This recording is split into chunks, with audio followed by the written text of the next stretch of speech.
33장 이 분열된 사람은 누구인가? 사부 로마서 7장 14절에서 25절 말씀. 우리가 율법은 신령한 줄 알거니와 나는 육신에 속하여 제 아래에 팔렸도다. 내가 행하는 것을 내가 알지 못하노니 곧 내가 원하는 것은 행하지 아니하고 도리어 미워하는 것을 행함이라. 만일 내가 원하지 아니하는 그것을 행하면 내가 이로써 율법이 선한 것을 시인하노니 이제는 그것을 행하는 자가 내가 아니요 내 속에 거하는 죄니라. 내 속 곧 내 육신에 선한 것이 거하지 아니하는 줄을 아노니 원함은 내게 있으나 선을 행하는 것은 없노라. 내가 원하는 바 선을 행하지 아니하고 도리어 원하지 아니하는 바 악을 행하는도다. 만일 내가 원하지 아니하는 그것을 하면 이를 행하는 자는 내가 아니요 내 속에 거하는 죄니라. 그러므로 내가 한 법을 깨달았노라. 곧 선을 행하기 원하는 나에게 악이 함께 있는 것이로다. 내 속사람으로는 하나님의 법을 즐거워하되 내 지체 속에서 한 다른 법이 내 마음의 법과 싸워 내 지체 속에 있는 죄의 법으로 나를 사로잡는 것을 보는도다. 오호라 나는 곤고한 사람이로다. 이 사망의 몸에서 누가 나를 건져내랴. 우리 주 예수 그리스도로 말미암아 하나님께 감사하리로다. 그런즉 내 자신이 마음으로는 하나님의 법을 육신으로는 죄의 법을 섬기노라. 그리스도인의 경험. 지난주에 로마서 7장 14절에서 25절 본문을 세 번째로 설교했습니다. 자기가 원하는 것을 행하지 않는 이 분열된 사람의 경험을 실제 바울 자신의 경험이라고 생각하는 이유를 5가지 말씀드렸습니다. 바울은 그리스도인으로서 살아가는 자신에 대해 또한 그리스도인으로 살아가는 우리 모두에 대해 말합니다. 저명한 성경학자들 사이에서도 본문에서 바울이 표현한 이 사람이 믿기 이전의 바울인지 아니면 믿고 난 후의 바울인지 매우 논란이 있습니다. 아니면 그리스도인이 아닌 그리스도인이 되기 이전 바울이 아닌 다른 어떤 사람의 경험이라는 주장도 있습니다. 하지만 이것은 신자로서 바울 혹은 우리의 경험이라는 것이 저의 주장입니다. 복습하자면 그리스도인들이 오직 패배만 한다고 말하는 것이 아닙니다. 오히려 어떤 그리스도인도 죄에 대해 완전하게 승리만 하며 살 수 없다는 말씀입니다. 그리고 그렇게 죄에게 짓는 상황에 처했을 때 로마서 7장 14절에서 25절은 건강한 그리스도인이라면 어떻게 반응하는지를 보여줍니다. 우리는 이렇게 말해야 합니다. 1. 나는 하나님의 법을 사랑한다. 2. 내가 한 일을 미워한다. 3. 오호라 나는 곤고한 사람이로다. 이 사망의 몸에서 누가 나를 건져낼까. 4. 하나님께 감사하자. 승리는 우리 주 예수 그리스도를 통해 올 것이다. 다른 말로 하면 어떤 그리스도인도 이런 식의 삶, 즉 실패하는 삶을 원하지 않습니다. 어떤 그리스도인도 이런 삶에 안주하지 않습니다. 하지만 어쩔 수 없이 잠시 동안 이런 상황에 처하게 되었을 때 우리는 거짓말을 해서는 안 됩니다. 위선이나 기만을 행해서는 안 됩니다. 완전주의를 자랑해서도 안 됩니다. 겉으로만 웃고 겉으로만 활기차게 움직이는 교회가 되어서는 안 됩니다. 하나님께서는 우리 실패를 깨닫지 못하고 남을 성급하게 판단하지 않도록 우리를 도와주십니다. 하나님께서는 다른 사람의 실패보다 우리 자신의 단점을 더 심각하게 느끼도록 해주십니다. 하나님께서는 본문에 나오는 바울처럼 우리에게도 정직함과 솔직함과 겸손함을 주십니다.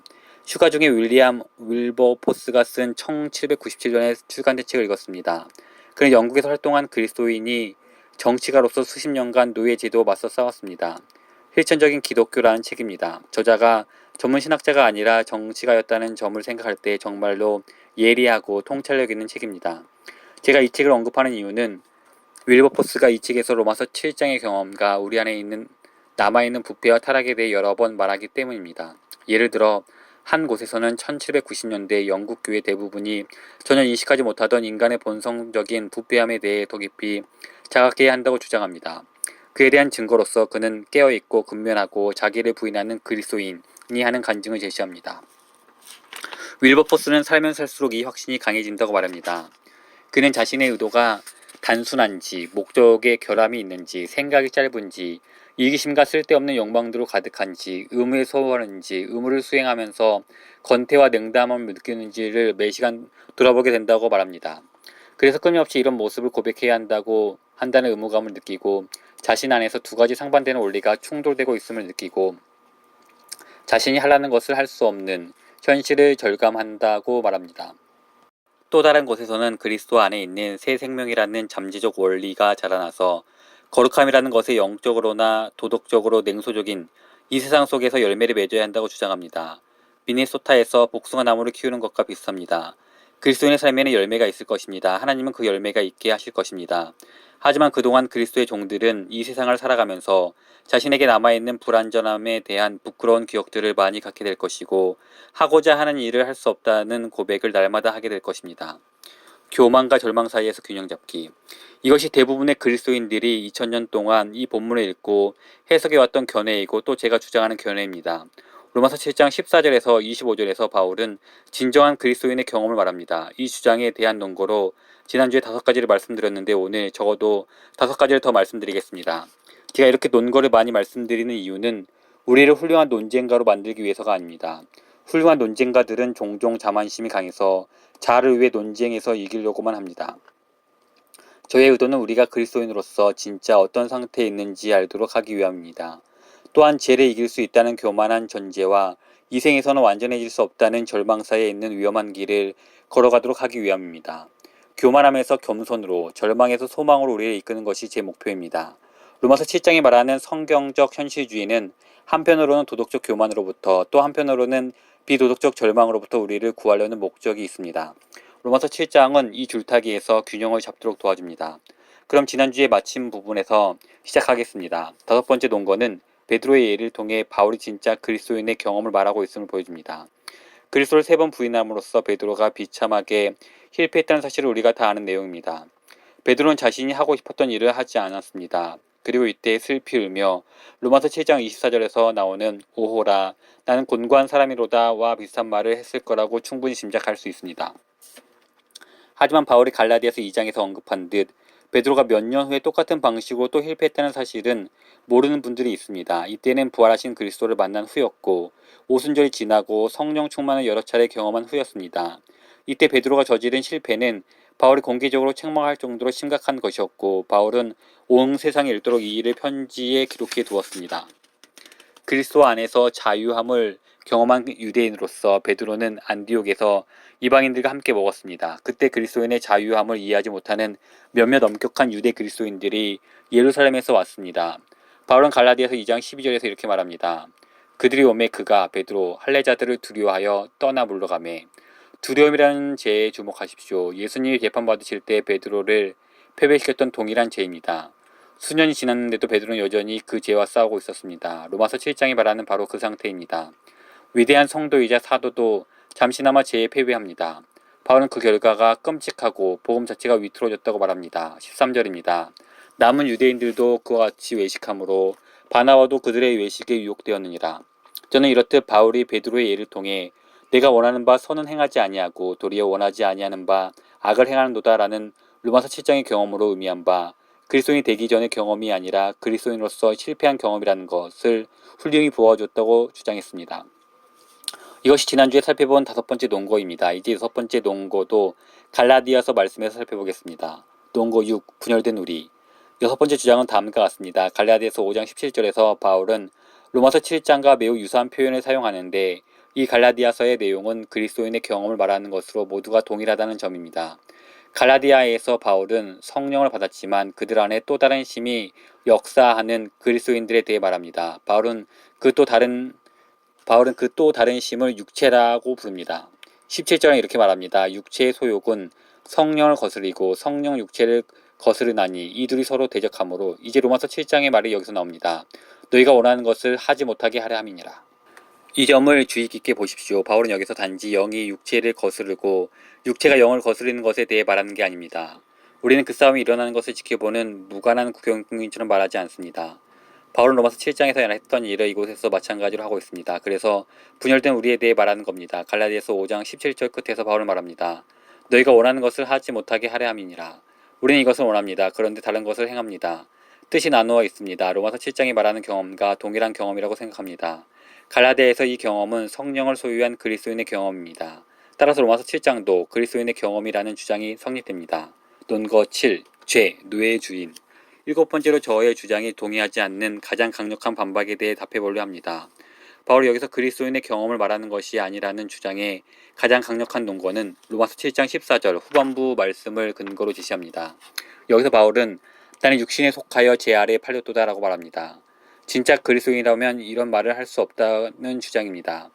바울은 제 아래 팔렸도다 라고 말하는데 이것이 그리스도인의 발언일 수 있을까요? 팔리다는 비유는 노예의 모습을 연상케 합니다. 노예 주인이 그를 샀고 그는 팔린 상태입니다. 노예 주인은 죄입니다. 그런데 진짜 그리스도인이 나는 죄라는 노예 주인에게 팔렸다 라고 말할 수 있습니까? 매우 좋은 반박이라고 생각합니다. 다른 논거들도 동력이 없었더라면 이 주장이 설득당했을 것입니다. 예를 들어 로마서 6장에서는 그리스도인의 제 종노릇이하던 데서 해방된 자라고 적어도 6차례 언급합니다. 18절입니다. 죄로부터 해방되어 의에게 종이 되었느니라. 바울이 일시적으로 죄 아래 팔린 그리스도인에 대해 말했다고 보는 것이 불가능하지는 않습니다. 바울은 죄를 지은 사람이 그리스도인이었다가 비그리스도인이 되었다고 말하는 게 아닙니다. 그리스도인이 잠시 실패하는 그 순간에 노예 주인이 본래 자기 소유가 아닌 사람을 잠시 동안 지배하듯 죄가 잠시 주도권을 쥐게 되었다고 말한 것입니다. 로마서 6장 12절에서 바울이 경고한 내용과 또 동일합니다. 그는 그리스도인들에게 이렇게 말했습니다. 제가 너희 죽을 몸을 지배하지 못하게 하여 몸의 사욕에 순종하지 말고, 다른 말로 하면 여러분의 죄의 진짜 노예가 아닙니다. 제가 여러분을 지배하지 못할 것이므로 그에 맞게 행동하라는 것입니다. 자유인으로 살아가십시오. 제가 낯선 노예 주인으로서 승리하도록 허용하지 말라는 것입니다. 자신의 죄에게 팔지 마십시오. 하지만 잠시 동안은 제가 지배하게 되는 일은 있을 수 있습니다. 즉 옛 노예 주인에게 잠시 동안 항복하는 경우가 있을 수 있습니다. 이와 관련해 바울은 갈라디아서 5장 1절에서 그리스도인들이 종노릇하지 않도록 주의한다고 말하면서 훨씬 더 놀랍고 유익한 말을 합니다. 그리스도께서 우리를 자유롭게 하려고 자유를 주셨으니 그러므로 굳건하게 서서 다시는 종의 멍에를 매지 말라. 베드로가 그랬던 것처럼 옛 방식으로 다시 돌아가서는 안 됩니다. 왜 그렇습니까? 종의 멍에를 다시 매는 것이기 때문입니다. 바울은 그리스도인이 깨어있지 못하면 일시적으로 어떤 일이 일어날 수 있는지 말하기 위해 종이라는 단어를 사용합니다. 일시적으로 죄가 우리 몸을 지배하거나 종의 멍에를 매게 될 수 있습니다. 바울이 로마서 7장 14절에서 나는 육신에 속하여 제 아래에 팔렸도다 라고 말하면서 염두에 둔 내용이 이것이라고 생각합니다. 그가 유혹에 넘어가 원하지 않는 일을 할 때 그는 자신이 일시적으로 죄의 지배를 당하고 팔린 노예와 같은 시대가 되었음을 합니다. 따라서 앞서의 주장은 강력하긴 하지만 반박할 수 없는 그런 주장은 아니라고 생각합니다. 이것이 내 인생에 어떤 의미가 있는가? 마지막 논거로 다음 주로 미루고 다음의 질문으로 말씀을 맺고자 합니다. 그렇다면 우리는 무엇을 해야 할까요? 그리스도인으로서 살아가면서 우리가 이런 상황에 처하게 될 때 어떻게 대처해야 합니까? 1. 율법의 행위가 아닌 믿음으로 의롭다함을 받는다는 약속을 기억하고 경건치 아니한 자를 의롭다 하시는 그분을 신뢰해야 합니다. 그리스도가 우리 의가 되십니다. 그분을 받아들이십시오. 거룩하신 하나님 앞에서 우리 삶의 유일한 소망으로 그분을 소중히 껴안으십시오. 2. 또 우리는 믿음으로 성화된다는 약속도 기억하십시오. 1차적으로 그리고 결정적으로 하나님의 영광을 위해 열매를 풍성히 맺는 삶은 율법을 지키는 데서 나오지 않습니다. 오히려 믿음을 통해 그리스도와 연합하고 풍성한 교제로 만족을 누릴 때 그렇게 됩니다. 로마서 7장 4절은 그리스도인으로서 어떻게 살아야 하는지를 말해주는 로마서에서 가장 중요한 구절 중 하나입니다. 그러므로 내 형제들아 너희도 그리스도의 몸으로 말미암아 율법에 대하여 죽임을 당하였으니 이는 다른 이 곧 죽은 자 가운데서 살아나신 이에게 가서 우리가 하나님을 위하여 열매를 맺게 하랍니다. 왜 율법에 대해 죽어야 하는지, 왜 그리스도와 연합되었는지에 대한 답입니다. 우리는 율법에 대해 죽고 부활하신 그리스도와 연합되었습니다. 이는 하나님을 위하여 열매를 맺기 위함입니다. 3. 그리스도를 영화롭게 하는 확연히 변화된 삶은 일차적으로 결정적으로 율법을 통해 오지 않습니다. 그것은 예수 그리스도와 모든 만족을 주는 교제를 나누면서 믿음으로 그분과 연합될 때 그로부터 가능해집니다. 그러므로 그분을 알아가십시오. 이런 이유로 제가 예수 그리스도를 맛보아 알라고 썼던 것입니다. 그분을 알아가십시오. 그분을 맛보십시오. 그분을 받아들이십시오. 그분을 신뢰하십시오. 그분을 즐거워하십시오. 안락한 일상에서 일어나 사랑과 희생의 갈보리길을 그분과 동행하십시오. 4. 때때로 전술적 패배를 경험하지만 승리를 향해 계속 분투하는 군인과 싸움이 너무 고통스럽고 대적의 용토가 좋아 보인다고 해서 적에게 항복하는 군인과는 엄청난 차이, 천국과 지옥과의 차이가 있습니다. 로마서 7장에 나오는 분열된 사람과 이미 적에게 항복한 사람과는 차이가 있습니다. 적에게 항복하지 마십시오. 그리스도를 신뢰하고 죄에 맞서 싸우십시오.